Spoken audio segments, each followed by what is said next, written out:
The Netherfield ball, certain to be dubbed the event of the year in their corner of Hertfordshire, stuttered to a slow and agonizing end, none too soon for Elizabeth Bennet. More aggravated than tired, she climbed into the second of the carriages employed by the Bennet family that evening, along with her mother, youngest sister Lydia, and their cousin Mr. Collins. Seated beside her cousin, Elizabeth very much wished she'd squeezed into the first carriage with her father and other three sisters, Jane, Mary, and Kitty. The way Mr. Collins gazed at her, his fawning expression, illuminated by the lanterns lining Netherfield Park's drive, turned Elizabeth's stomach. The carriage rolled forward, her mother's voice filling the interior with a babbled recounting of all that had transpired that evening, as if no one else in the carriage had been present to observe the goings-on. Fortunately, Elizabeth was so accustomed to Mrs. Bennet's voice that she could readily ignore it in favour of the thoughts swirling in her head. Much of the evening had been a disaster.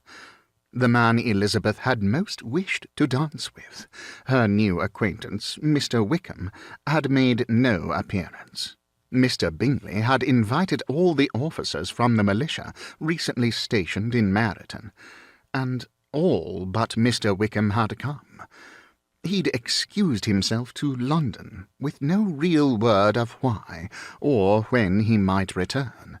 But Elizabeth knew why. Mr. Fitzwilliam Darcy, that self-important gentleman, despised Mr. Wickham to the point that he'd even denied the man a living left him by Mr. Darcy's father, in some quibble over the exact wording of the will, and in complete disregard to the deceased man's wishes.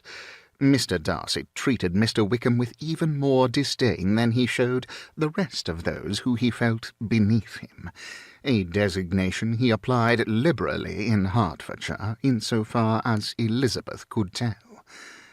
It was to avoid Mr. Darcy's glowers that Mr. Wickham had remained away from the ball. Elizabeth, who fancied she could become smitten with the handsome and charming Mr. Wickham, had planned to converse and dance with him to an almost inappropriate extent. She greatly resented Mr. Darcy's interference. Perhaps worse, Mr. Darcy had danced with her, forcing conviviality for the object of her pique, a whole set spent in mingled boredom and agony.